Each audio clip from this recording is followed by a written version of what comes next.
অকাল মৃত্যু কেন হয়? বিষ খেয়ে বা গলায় দড়ি নিয়ে মানুষ কেন মারা যায়? চলো আজকের ভিডিওতে সে নিয়ে বিস্তারিত আলোচনা করব। দেখো, মৃত্যু এমন এক শাশ্বত সত্য যা কেউ এড়াতে পারে না। এটি জীবনের শেষ অধ্যায়, কিন্তু যখন এই অধ্যায় সময়ের আগেই শেষ হয়ে যায় তখন তাকে অকাল মৃত্যু বলা হয়। গরুড় পুরাণে মৃত্যু, আত্মা এবং কর্মফলের বিষয়ে অত্যন্ত গভীর জ্ঞান দেওয়া হয়েছে। তাতে অকাল মৃত্যুকে অত্যন্ত কষ্টদায়ক এবং আত্মার পথভ্রষ্ট হওয়ার মতো এক পরিস্থিতি হিসেবে বর্ণনা করা হয়েছে। স্বাভাবিক মৃত্যু হলো সেটি যা নিজের আয়ু পূর্ণ করার পর ঘটে, কিন্তু যখন কোনো দুর্ঘটনা, আত্মহত্যা, হঠাৎ অসুস্থতা, তান্ত্রিক বাধা বা পাপের কারণে মৃত্যু ঘটে, তখন সেই মৃত্যুকে অকাল মৃত্যু বলা হয়। গরুড় পুরাণে ভগবান বিষ্ণু তার বাহন গরুড়কে এক অত্যন্ত রহস্যময় এবং গম্ভীর সত্য বলেন। সেই সত্য হলো অকাল মৃত্যুর। ভগবান বিষ্ণু বলেন যে প্রতিটি জীব এই সংসারে একটি নির্দিষ্ট উদ্দেশ্য এবং নির্দিষ্ট আয়ু নিয়ে জন্ম নেয়। যতক্ষণ সেই জীবের নির্ধারিত আয়ু পূর্ণ না হয় ততক্ষণ তার আত্মাকে পৃথিবীতে থেকে নিজের কর্মফল ভোগ করতে হয়। কিন্তু যদি সেই জীব পূর্বজন্মে অত্যন্ত গুরুতর পাপ করে থাকে অথবা এই জন্মে অধার্মিক, অনৈতিক ও ঘোর দুষ্কর্ম করে থাকে, তবে সেই কর্মের ফল তাকে অকাল মৃত্যুরূপে ভোগ করতে হয়।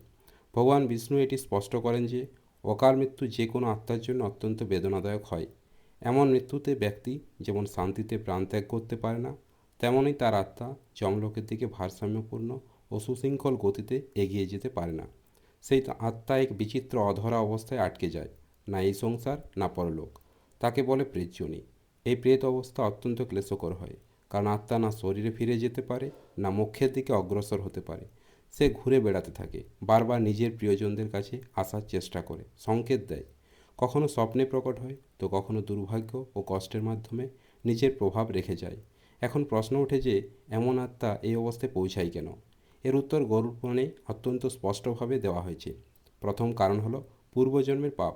যদি কেউ আগের জন্মে ব্রহ্মহত্যা করে থাকে, অর্থাৎ কোনো জ্ঞানী বা ব্রহ্মজ্ঞানী ব্যক্তিকে হত্যা, যদি কেউ স্ত্রী হত্যা করে থাকে, বিশেষ করে অন্তঃসত্ত্বা স্ত্রী, বা অসহায় মহিলার হত্যা, যদি কেউ গরুর অপমান করে থাকে অথবা গরু, ব্রাহ্মণ বা জীবজন্তুকে অকারণে কষ্ট দিয়ে থাকে, তবে এমন পাপের ফল পরের জন্য অত্যন্ত ভয়ঙ্কর রূপে পাওয়া যায়, এবং তার একটি রূপ হলো অকাল মৃত্যু। ভগবান বিষ্ণু গরুড়কে বলেন যে কর্মের সেই খাতা কখনো খালি থাকে না। যেমনই পাপের বোঝা বাড়ে এবং পুণ্য ক্ষীণ হয়, আত্মাকে তার দণ্ড ভোগ করতেই হয়। এই পাপের কারণে যখন আত্মার চারপাশে এক নেতিবাচক শক্তির বলয় তৈরি হয়, তখন সেই জীব দুর্ভাগ্য, রোগ, মানসিক চাপ এবং শেষ পর্যন্ত সময়ের আগে মৃত্যুর শিকার হয়। দ্বিতীয় কারণ হলো বর্তমান জন্মের দুষ্কর্ম।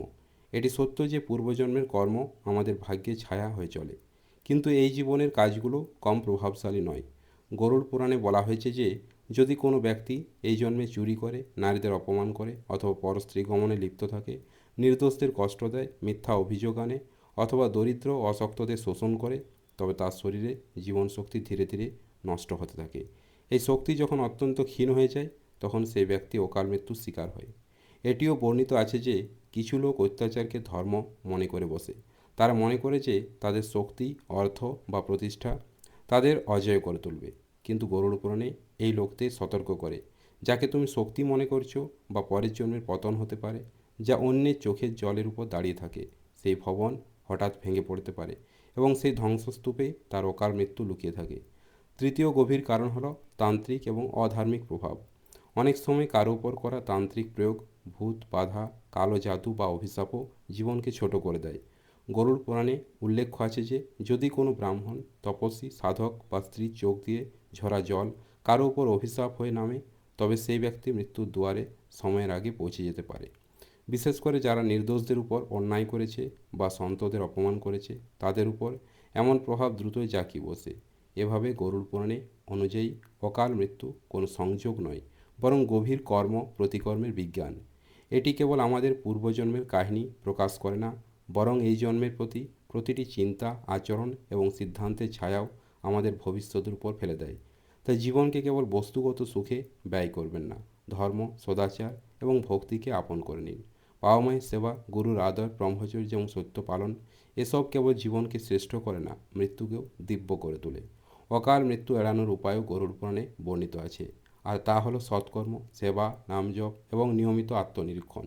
যদি এসব করা হয় তবে কেবল আত্মার রক্ষাই হয় না, বরং জীবন ও ঈশ্বরীয় পথে চলে। গরুড় পুরাণে ভগবান বিষ্ণু গরুড়কে বলেন যে যখন কোনো প্রাণীর আয়ু অবশিষ্ট থাকে কিন্তু পূর্বজন্মের কর্ম পাপ বা বিশেষ দুষ্ট প্রভাবের কারণে সময়ের আগে মৃত্যু ঘটে, তখন সে আত্মা না তো ঠিকমতো মৃত্যুর অভিজ্ঞতা পায়, না যমলোকের দিকে ভারসাম্যপূর্ণ গতিতে এগোতে পারে। সে মাঝপথে ফেঁসে যায় এবং প্রেতজনিতে প্রবেশ করে। এমন আত্মা ভারসাম্যহীন, অশান্ত এবং ক্লেশপূর্ণ হয়। এখন প্রশ্ন আসে যে অকাল মৃত্যু আসার আগে কী কী সংকেত পাওয়া যায়। গরুড় পুরাণে এমন অনেক সংকেতের বর্ণনা দেওয়া হয়েছে যা ব্যক্তিকে সতর্ক করে যে মৃত্যু নিকটবর্তী। প্রথম সংকেত হলো শরীরে হঠাৎ অস্বাভাবিক পরিবর্তন, যেমন মুখের রং ফ্যাকাশে বা কালো হয়ে যাওয়া, চোখের উজ্জ্বলতা হারিয়ে যাওয়া, কারণ ছাড়াই শরীর থেকে দুর্গন্ধ আসা, হাতের তালু বা পায়ে বারবার ঘাম হওয়া। এই সংকেতগুলো জানায় যে শরীরের শক্তি ফুরিয়ে আসছে এবং জীবনী শক্তি ক্ষীণ হচ্ছে। দ্বিতীয় সংকেত হলো অশুভ স্বপ্ন। গরুড় পুরাণে বলে যে যদি কোনো ব্যক্তি স্বপ্নে নিজেকে পড়ে যেতে দেখে, আগুনে জ্বলতে দেখে বা মৃত ব্যক্তিদের সাথে বসে থাকতে দেখে, তবে এটা অশুভ সংকেত। যদি কেউ বারবার সাপ, বিচ্ছু, কুকুর বা ভূতের তাড়া করা স্বপ্ন দেখে, তবে এটি নির্দেশ করে যে মৃত্যুর ছায়া ঘনিয়ে আসছে। তৃতীয় সংকেত হলো পূজা পার্বণে বিঘ্ন বা অরুচি উৎপন্ন হওয়া। যখন ব্যক্তির মন ভগবানের ভক্তি থেকে সরে যেতে থাকে, ধ্যানে অশান্তি আসে, পূজা করার সময় ভয় বা অস্বস্তি হয়, তবে এটি এই সংকেত দেয় যে আত্মার উপর কোনো অশুভ প্রভাব পড়েছে এবং সে অকাল মৃত্যুর দিকে এগিয়ে যাচ্ছে। তাই বলি, চলো ধর্মের পথে, থাকো ভগবানের সাথে। ভিডিওটি ভালো লাগলে চ্যানেলটি সাবস্ক্রাইব করে নিও। ধন্যবাদ।